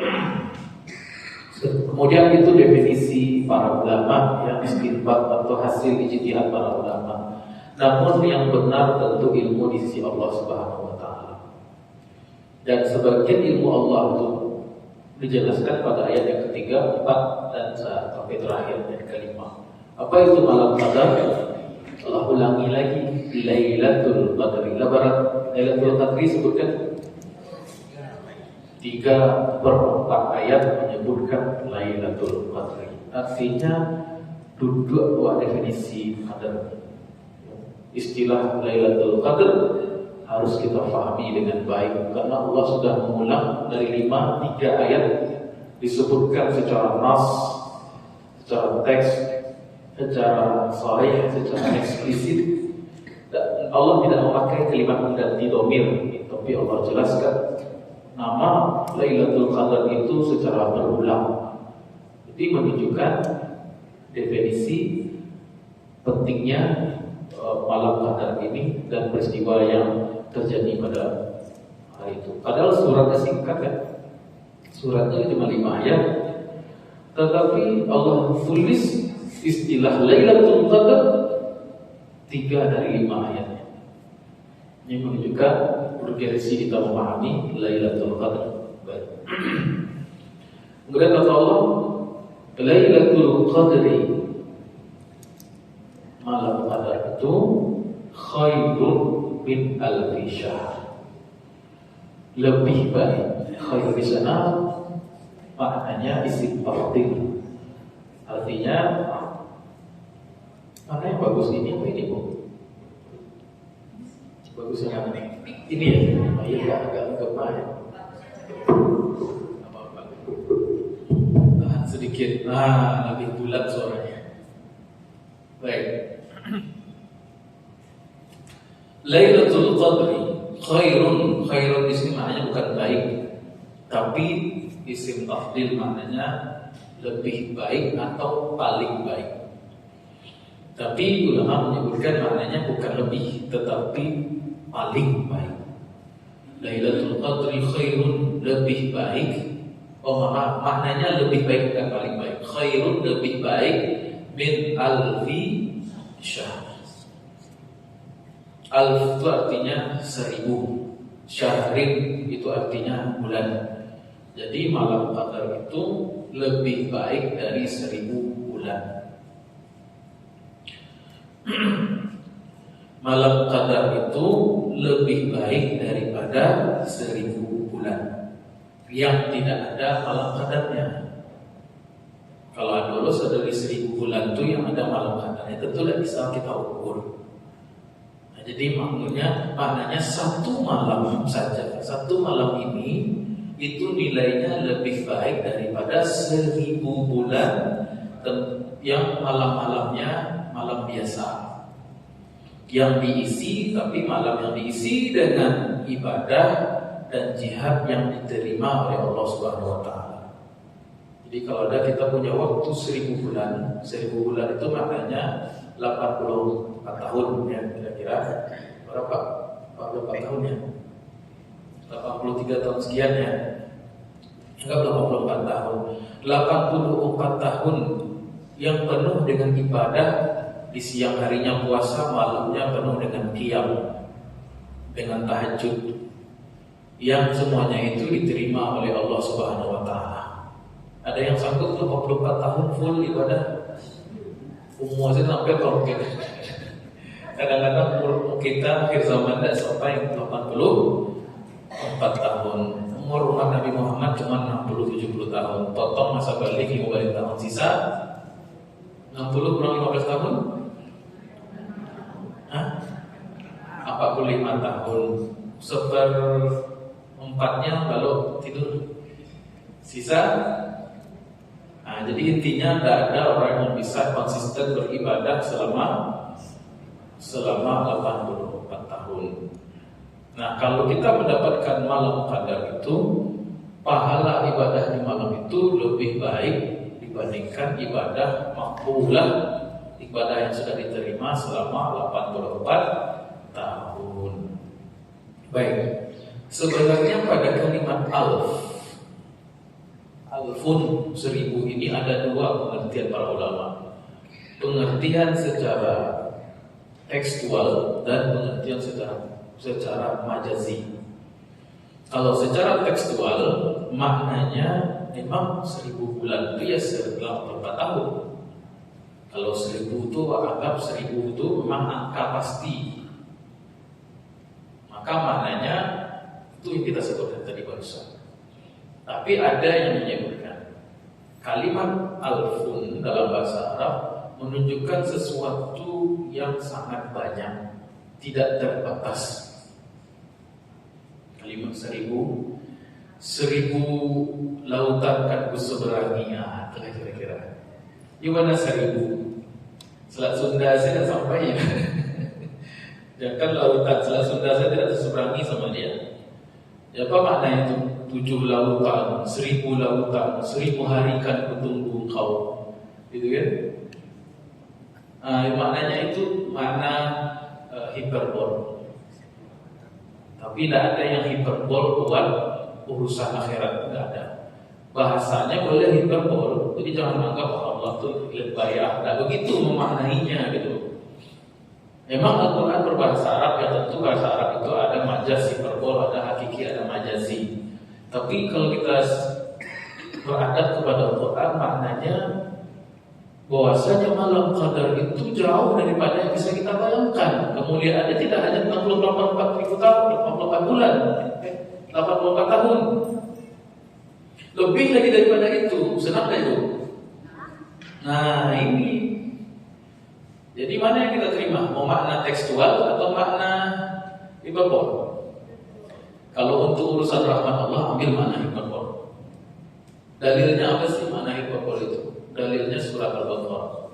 Wala tajidannahum ahrasan nasi ala hayatin wa minal ladzina kafaru yawaddu ahaduhum law yu'ammaru alfasanah. Kata Allah, orang-orang Yahudi itu, Bani Israel itu, akan engkau dapati mereka itu cinta dunianya lebih hebat lagi daripada orang-orang musyrik. Mereka berangan-angan agar diberi umur al-fasanah, 1000 tahun. Apa makna 1000 tahun situ? Diberi hidup selama lamanya. Jadi orang Yahud punya apa namanya istilahnya? Keinginan berangan-angan hidup 1000 tahun, maknanya hidup panjang terus, gak mati. Itu makna hiperbol. Al-fasanah. Di sini juga alfa, di sini alfi syahrin. Dia majrur karena min itu, makanya bacanya alfi bukan alfa. Lailatul Qadri khairun min alfi syahrin. Malam qadar itu kemuliaannya tidak bisa ditimbang dengan seluruh malam yang ada di dunia. Wah, ini kan lebih dari set lagi. Kenapa kita bertumpu di 84 tahun itu? Hitung-hitung deh, boleh mau akhirat aku saya 84 kali 22 kali Ramadan Ustaz. Terlalu sedikit jadinya. Bagus kita ambil makna hiperbol ini, makna majazi. Ya. Tapi tidak apa-apa juga, karena dua-dua tafsir itu ada ditulis oleh para ulama. Kalau kita anggap 84 tahun berarti kan ada hitung-hitungan. Manusia ini kan kincir-kincir kepalanya, keseminan. Kincir-kincirnya kan berjalan kalau ada angkanya. 84 tahun ya nompo gitu kan. Jadi termotivasi dia beribadah. Oh berarti ibadah saya melampaui usianya. Berarti ada orang yang tingkat spiritualitasnya jauh melampaui usianya. Ada orang yang mikir kok. Orang-orang yang umurnya mungkin boleh 45 tahun, tetapi umur spiritualnya, prestasi agamanya jauh melintasi zaman. Siapa itu? Imam An-Nawawi. An-Nawawi umur 45 tahun tidak menikah. Tapi Al-Quran hadis di kepalanya, buku tak berapa dia tulis. Ya, umur beliau lebih panjang daripada usia asli dia 45 tahun. Seandainya An-Nawawi umurnya 90 tahun, aduh, gimana itu? Kemudian tuba liman qala umruhu wa hasuna amalu. Sungguh beruntung kata Nabi orang yang panjang umurnya dan bagus amalnya. Orang yang panjang umurnya bagus amalnya. Sial orang yang pendek umur, bukan hadis Nabi ini hadis saya. Sial orang yang umurnya panjang juga maksiatnya. Baik, lanjut. Jadi apa makna Lailatul Qadri khairun min alfi syahrin? Ada dua. Yang pertama lebih baik daripada 1000 bulan, yaitu 84 tahun kurang lebih. Kemudian atau makna yang kedua lebih kita sukai karena berkaitan dengan rahmat Allah. Malam Qadar itu malam yang terbaik dari seluruh malam yang pernah Allah ciptakan. Tidak ada batasnya. Itu makna. Kemudian sebagian ulama termasuk beliau di sini mengutip hadis-hadis yang derajatnya mungkin dhaif ya, lemah ya, mungkin gitu kan. Ada yang memasukkannya ke asbabun nuzul. Apa itu asbabun nuzul? Sebab turunnya ayat Al-Quran. Kemudian Nah, waqad ruwiya, diriwayatkan. Sumbernya dari mana ini? Gua ya, dari tafsir Al-Khazin ya. Ini riwayatnya dhaif ya, sebagai ulama mendhaifkan lemah. Ruwiya anna rajulan labisa as-silah wa jahada fi sabilillah al-fashah. Diriwayatkan dulu ada seorang laki-laki dari Bani Israel. Jadi riwayatnya banyak, 1, 2, 3, 4 riwayat yang pernah saya baca. Riwayatnya mirip-mirip seperti ini. Kira-kira begini. Ada dulu orang-orang saleh, atau suatu ketika Nabi Muhammad SAW menceritakan tentang umat-umat terdahulu, yang otomatis umat terdahulu itu umurnya panjang. Kemudian ada seorang laki-laki yang membawa senjata dan berjihad di jalan Allah selama 1000 bulan. Fa'ajaba Rasulullah SAW wal muslimuna min zalik. Maka Nabi dan para sahabat itu kagum, ya, takjub dengan amal orang-orang terdahulu Bani Israel. Wa tamanna Rasulullah SAW li ummatihi faqala. Sehingga Nabi dan para sahabat itu berkeinginan juga untuk mendapatkan hal yang demikian. Ya, ini kecemburuan yang giroh yang boleh ya, iri yang boleh. Iri yang halal itu kalau kita melihat orang kaya tapi hobinya sedekah. Iri yang boleh kedua kata Nabi, orang yang pada hartanya banyak tapi dia tidak melewatkan satu kesempatan pun untuk bersedekah. Iri yang kedua yang bolehkan orang yang punya ilmu yang dalam, hikmah, dan dia memutuskan perkara dan mengajarkan manusia tentang ilmu itu boleh kita iri, tapi irinya iri yang baik. Kemudian ghibthah, namanya bukan iri sebenarnya, ghibthah. Kalau hasad itu iri yang haram, itu maksudnya iri itu. Kalau ghibthah itu boleh.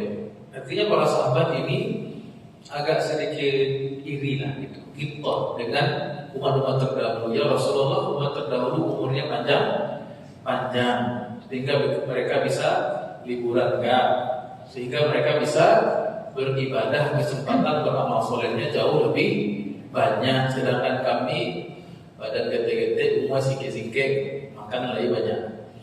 Umur pendek-pendek, kemudian badan kecil-kecil, kemudian itu kata sahabat itu kata sahabat berapa aja kata ambos. Sedangkan kami umurnya pendek-pendek sehingga kesempatan beramal soleh juga singkat. Itu yang dikhawatirkan sahabat. Bukan karena ingin melanggengkan kekuasaannya berperiode-periode, bukan itu. Bukan karena ingin lebih mencicipi dunia dan keindahan, bukan. Karena sahabat itu iri, bisa mereka beramal soleh dengan umur yang panjang tersebut. Kemudian Nabi berdoa, Ya Rabbi, ja'alta ummati aksarul umami a'mar. Ya Allah, Engkau telah menjadikan umur umatku umat yang paling pendek-pendek umat yang paling pendek umurnya, yaitu 60-70 tahun. Wa aqalluha a'malan, dan otomatis kalau umurnya pendek amalnya juga sedikit.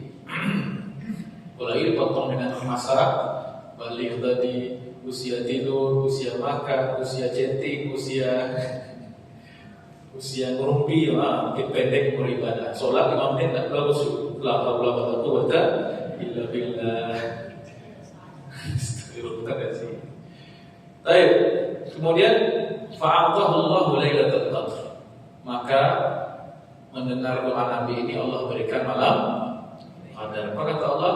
Lailatul qadri khairun laka wa li ummatika min alfi syahrin jahid fiha zalika ar-rajul. Syahri jahada fiha zalika ar-rajul. Kata Allah, aku telah berikan kepada kalian, wahai umat Nabi Muhammad SAW, Lailatul Qadar yang nilainya lebih baik daripada jihad orang di Bani Israel tadi yang 1000 tahun itu. Banyak riwayat yang demikian ya. Suatu ketika ada juga riwayat yang mengatakan Nabi Muhammad SAW menceritakan umat Nabi Nuh. Nabi Nuh itu umat yang terpanjang umurnya, menceritakan tentang ibadah-ibadah mereka. Kemudian muncul ghibthah, iri tadi, kemudian turun juga yang semisalnya. Riwayat seperti ini banyak, dan itu riwayatnya sebagai ulama mengatakan dhaif. Ambil hikmahnya saja, kan bukan masalah akidah, masalah fadilah. Ini bukan masalah akidah, bukan masalah halal haram. Jadi tidak apa-apa, kita ambil hikmahnya saja. Kemudian ada juga ini hadis yang dhaif juga. dulu Rasulullah SAW ditampakkan keadaan cucu-cucu beliau Hasan wal Husain, yang mana Hasan wal Husain ini dikhianati, diambil kekuasaannya oleh yang bukan dari keluarga Rasulullah SAW. Ya. Kemudian maka ya kita tahu sama-sama Husain radhiyallahu anhu itu dipenggal lehernya, dibunuh di Karbala secara kejam oleh cucu Nabi SAW. Itu juga Hasan, ya juga tidak lepas dari kezaliman orang-orang politik, pergerakan politik di zaman itu, sehingga terjadilah jamaah atau peristiwa perdamaian antara dua kubu kaum muslimin, kubu utara Muawiyah radhiyallahu anhu, sahabat mulia juga jadi khalifah ya, di Damaskus ketika itu beliau jadi gubernur. Kemudian di sebelah selatan itu ada Hasan bin Ali bin Abi Thalib. Kemudian diserahkan kekuasaan sepenuhnya untuk mencegah pertumpahan darah dari dua pihak kaum muslimin, dari kalangan pendukung Hasan dan pendukung Muawiyah. Diserahkan kepada Muawiyah kekhilafahan. Kemudian mendengar mengetahui hal ini Rasulullah SAW dalam mimpi beliau, bukan di dunia, beliau sudah wafat. Maka Allah Subhanahu Wa Taala mengatakan, membacakan ayat itu tadi, Lailatul Qadri khairun min alfi syahrin. Maknanya apa? Kekuasaan Bani Umayyah Muawiyah itu hanya 1000 bulan. Hanya 1000 bulan, yaitu 84 tahun. Dan benar, ternyata kekuasaan Umayyah yang dibangun oleh Muawiyah hanya berumur 84 tahun. Wallahu a'lam bishawab. Ini hadis juga banyak yang mengutip. Saya sampaikan ini gunanya bukan sebagai kita pedoman ya dalam akidah. Ini adalah pencampuran yang tidak layak antara ilmu agama dan siasa atau politik. Ya. Politik ini ada semacam kepentingan dalam riwayat ini. Baik. Sampai mana kita tadi? Lailatul Qadri khairun min alfi syahrin. Ada jam 11:12. Ada pertanyaan Bapak Ibu? Silakan Pak. Terima kasih. Kalau saya membaca tentang malam Lailatul Qadar itu dikisahkan ada 4 orang pemuda, 4 orang beramal. Selama ada namanya Tanzil orang puas nama orang. Dia setelah zaman Bani Israel dengan dia turun ayat ini bahwa orang beramal 44 tahun tadi sama dengan yang satu bulan. Kemudian malam Lailatul Qadar itu malam bulan itu jadi nyatakan pula dalam buku tersebut ada 2 kerajaan sama dengan kerajaan. Satu kerajaan itu namanya selama 500 tahun. Kemudian yang kerajaan kedua kerajaan lain berarti 1000 bulan. Jadi kita pertama itu seperti kita memiliki 2 kerajaan. Betul. Kemudian yang ketiga sebenarnya saya baca malam Lailatul malam ketetapan katanya kan. Malam ketetapan umpamanya gini, si bulannya istrinya meninggal umpamanya. Jadi dalam ketetapan malam Qadar mungkin bulan akan datang dia akan dapat istri yang baru nanti. Jadi malam anak istri kalau ketetapan dia ada jodohnya. Mungkin orang selama dia mendapat jodoh dia pas dalam malam Lailatul Qadar itu ditetapkanlah selama dia ada berkuasa pada laki-laki lain itu laki-laki nak mau menyentuh dia lagi artinya berkenalan karena jiwa kasar. Tapi karena dapat malam Qadar tersebut berubah secara signifikan nanti secara mendasar sepatnya. Kemudian malam kedepannya plus bulan Syawal mendekati dia menikah. Oke, jadi salah satu riwayat yang Bapak baca tadi, terima kasih, itu juga salah satu riwayat yang sering dikutip oleh mufassir ketika menyebutkan tentang surat ini, yaitu 2 kerajaan Zulkarnain dan kerajaan ya itu. Jadi kalau dijumlahkan itu berjumlah 1000 bulan 2 kerajaan itu. Maka kerajaan Nabi Muhammad SAW lebih baik malam Qadar itu dibandingkan kerajaan. Itu termasuk riwayat-riwayat yang lemah yang dicantumkan oleh para ulama. Allahu a'lam bishawab. Silakan Ibu. Siapa yang duluan? Ibu yang penting ya duluan tadi. Silakan.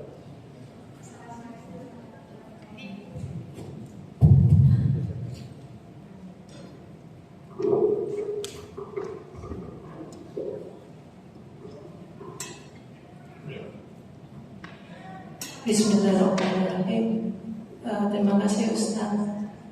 Kita berbicara tentang malam Lailatul Qadar. Malam Qadar. Ya, malam Qadar. Yang diantaranya beramal pada malam itu lebih baik dari 1000 bulan. Yang ingin saya tahu, apa amalan kita yang paling afdol pada malam itu, Ustaz? Baik.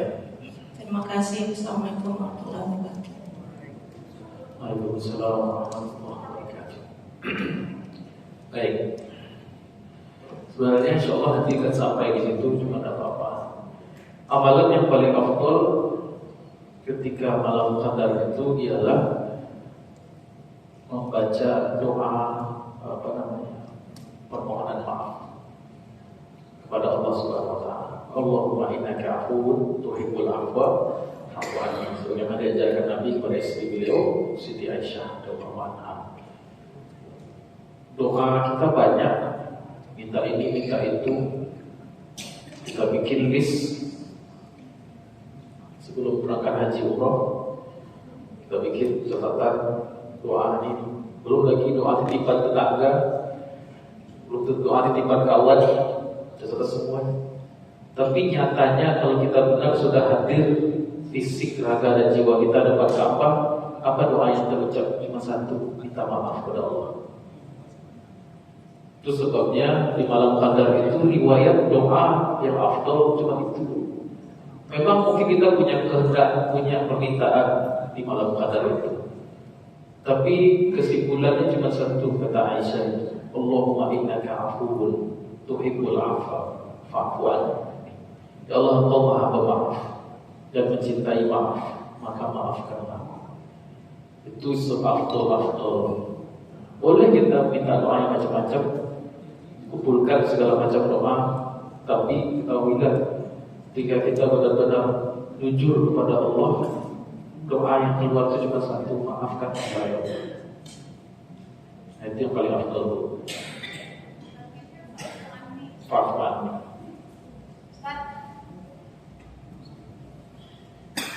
Assalamualaikum warahmatullahi wabarakatuh. Bismillahirrahmanirrahim. Dari uraian yang Ustaz sampaikan tadi, saya sudah mengajukan beberapa pertanyaan terkait kajian kita. Yang pertama saya mau tanya masalah kitab suci Al-Quran ini kan suci tadi kan. Jadi kalau kita memegang itu harus dalam keadaan suci. Bagaimana jika seandainya seseorang dalam keadaan haid atau berhalangan, kemudian dia ada terpaksa setor ayat? Setor ayat itu maksudnya Dewan Juz itu. Nah, apakah afdol juga kalau digantikan sama temannya atau dia membaca Al-Quran tetapi memakai HP? Itu yang pertama. Yang kedua yang mau saya tanyakan di sini, mungkin di luar kajian kita Ustaz, lebih afdol mana puasa sunat Senin Kamis daripada puasa Daud? Terus yang ketiga, apa hukumnya kita merayakan Maulid Nabi? Terima kasih Ustaz. Assalamualaikum warahmatullahi wabarakatuh. Pertanyaan Ibu butuh 2-3 pertemuan untuk menjawab. Kemarin saja saya pengajian mirip maghrib itu tidak selesai masalah Maulid itu. Masalah hukum Maulid itu rinci, dalil Quran ya, hadis. Di lain kali mudah-mudahan kita bisa bahas tentang Maulid itu ya. Cuma satu yang ingin saya jawab, yang bisa dijawab sekarang, yaitu tentang pertama apa tadi? Orang yang berhadas besar, perempuan laki-laki yang berhadas besar tidak boleh membaca Quran, melantunkan Quran itu tidak boleh.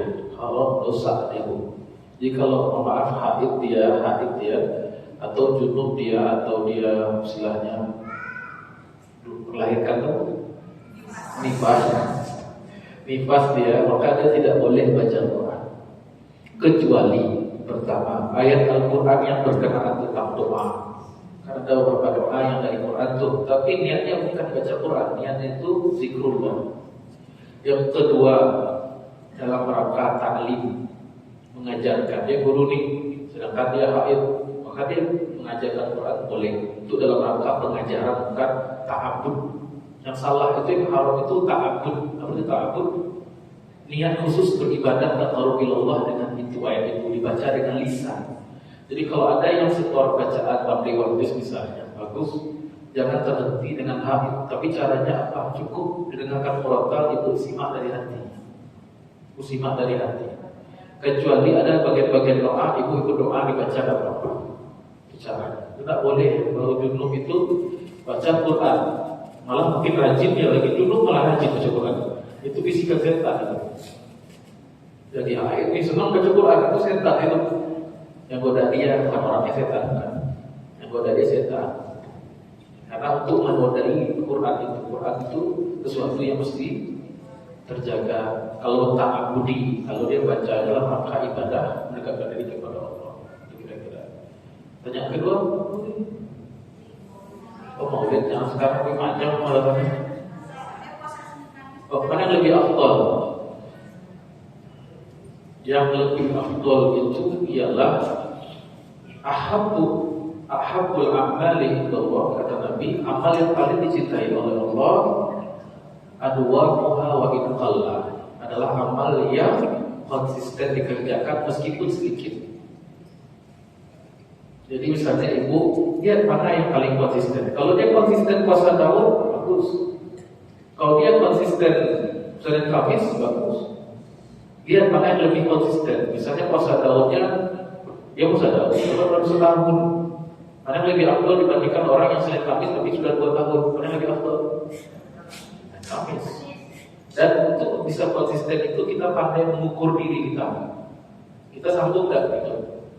Dari awal ini kalau pengen menampak sebuah amal, maka kita harus mengukur diri, sanggup nggak nih? Nah, sanggup pelan-pelan. Tingkatkan kualitasnya dulu, baru kuantitasnya. Jangan ngejar-ngejar kuantitas, ini kualitasnya kita abaikan. Misal. Ada juga yang puasa Daud baru sepakat puasa Daud. Bilang saya puasa Daud, amalan saya Ustaz. Kita berapa lama sepakat bagaimana? Jadi konsistennya penting. Kira cukup Ibu ya? Hanya itu Pak. Terakhir. Terima kasih Ustaz. Tadi turun Al-Quran itu kan dari Jibril ke Nabi Rasul kita secara bertahap kan, yang diawali dengan di malam Qadar. Yang ingin ditanyakan itu dari Lauh Mahfuz, dari itu ke Baitul Izzah itu bagaimana Pak? Boleh dijelaskan? Lauh bukan lauh, Lauhul Mahfuz. Bukan Lauh Mahfuz, tapi lauh. Lam, waw, ha. Ya. Bagaimana turun dari Lauhul Mahfuz kepada Baitul Izzah? Pertama, ini persoalan baik. Yang kedua, yang saya temukan dalam buku-buku ulumul Quran, itu yang mentransmisikannya sama malaikat Jibril.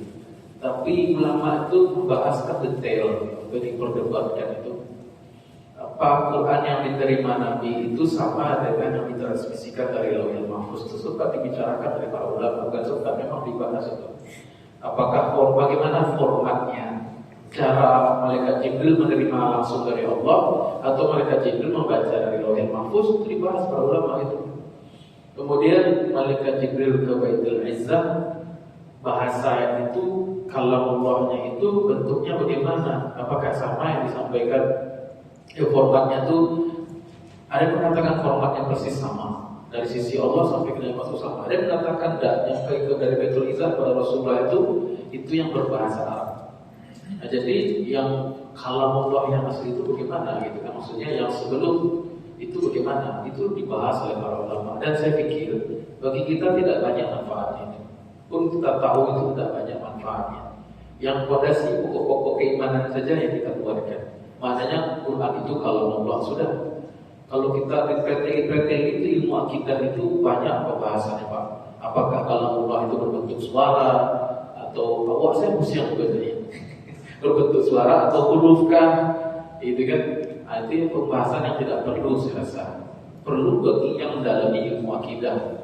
Tapi bagi kita tidak usah. Aku sendiri tidak itu bidang detail dalam masalah akidah itu. Karena kita bidangnya dari hijau. Ya. Jelas kita imani Quran itu kalau Allah. Tadi tersinggung sedikit bagaimana hebat dan proses turunnya secara umum. Bagi kita itu sudah cukup. Jangan terlalu disibukkan dengan detail-detail yang tidak penting itu. Tidak makan awak. Jelas Yang kalau kita bawa mobil itu kan harus tahu mobil itu A sampai Z, bawi di mana letak, baris kota, nggak usah jadi. Yang penting kita bisa beli bensinnya, bisa bawa, udah hasilnya lah. Itu yang penting baik-baik. Nah, kadang itu urusan bau-bau itu kan urusan kita kadang-kadang. Terlalu detail itu mau singkat kita. Umat Islam sekarang itu saya lihat terlalu sibuk dengan dalil-dalil berdebat dengan yang lainnya, tapi amalnya tidak ada. Amalnya tidak ada. Saya kira cukup Ibu ya. Dah akan depan lagi. Iya. Insyaallah Disimpan minggu depannya biar kita penasaran dan datang lagi insyaallah. Mohon maaf suara lagi kurang bagus, suara terbatas. Sebelum ditutup Ustaz, doa buat orang tua Ustaz dan juga ada Ibu Marni yang berdoa adiknya. Auzubillahi minasyaitonir rajim. Bismillahirrahmanirrahim.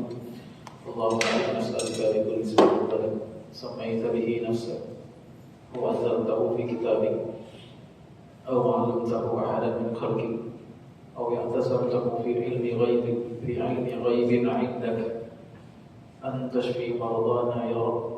أنت شافي لا شفاء إلا شفاؤك اللهم إنا نسألك بأننا نشهد أنك أنت الله لا إله إلا أنت الأحد الصمد لم يلد ولم يولد ولم يكن له كفوا أحد أن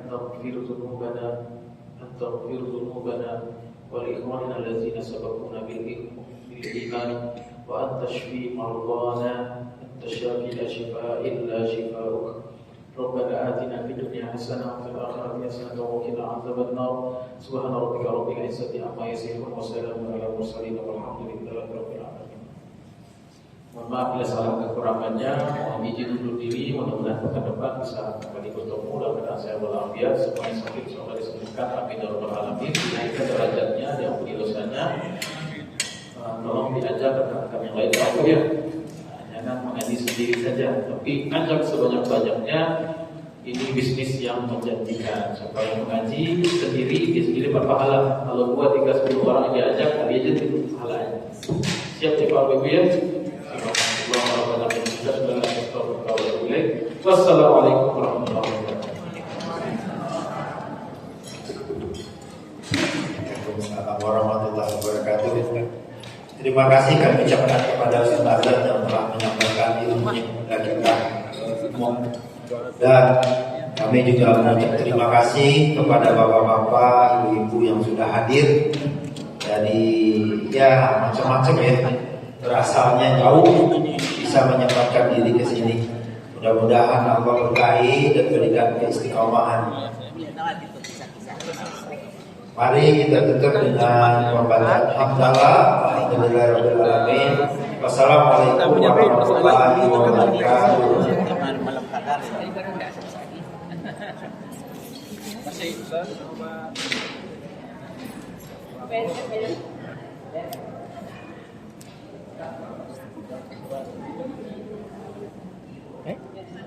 Sudah.